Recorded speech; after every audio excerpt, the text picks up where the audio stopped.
Of course I can, and hopefully, even if people don't know it now, hopefully within a short amount of time, it's going to be a widely known subject. So PUMA was developed by the Survey Association, by Lloyd's Register. In fact, Lloyd's Register is the accreditation body. So PUMA stands for PES 128 Utility Mapping Accreditation.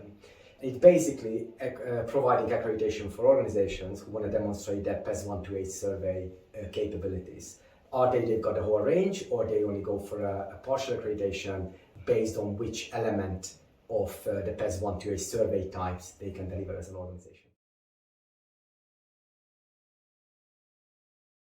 If we go back in time a bit more, all the way back to 2014, when PES 128 as a publicly available specification for utility surveys came out, that was a big milestone in the utility surveying industry, because there was now a document which effectively helped both the practitioners, the utility surveyors, and the clients to set and manage expectations about utility surveys. It took a bit of a time to really gain traction, but within a few years, PES 128 become like a standard in the utility surveying industry. And now you very rarely see any larger projects or tenders coming out on larger schemes without PES 128 specification being included in that.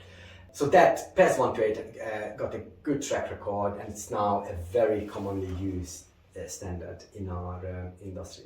So I personally think it was about time that we start thinking about, right, okay, there's a lot of claims out there, and a lot of people doing surveys, and a lot of people are saying they are doing PES 128 surveys.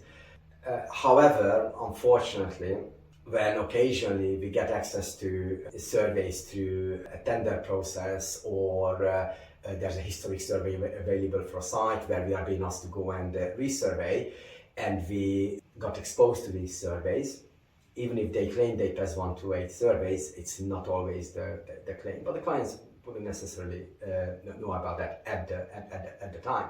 So I guess this accreditation will help clients, will greatly assist clients to see that, right, there's a PES 128 accredited organization, which means that they are able to carry out PES 128 surveys, and they were audited by trade bodies. So don't really need to now, question it or have doubts in our mind that, am I going to be getting what I'm paying for? So PUMA will help utility mapping companies to demonstrate their PES 128 survey capabilities, which is going to be a huge boost for these organizations.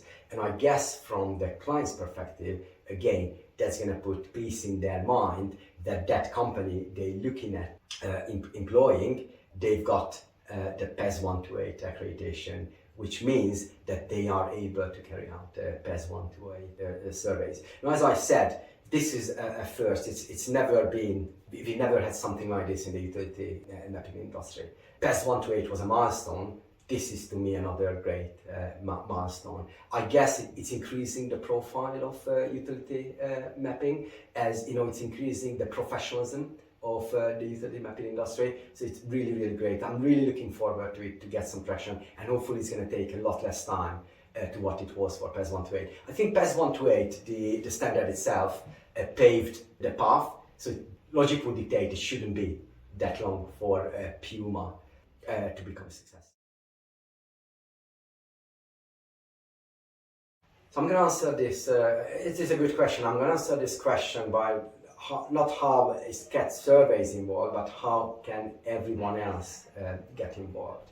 Because I think we need to put some time and effort in to promote this, to spread the word, to really let people and businesses understanding the advantages of the PES 128 surveys, both for the utility mapping side and on the client side. So companies to go through the accreditation, spread the word, really talk about it, and ultimately where we want to get to is where clients asking for it, where tenders are coming out, and they asking for your PUMA, your PES 128 accreditation.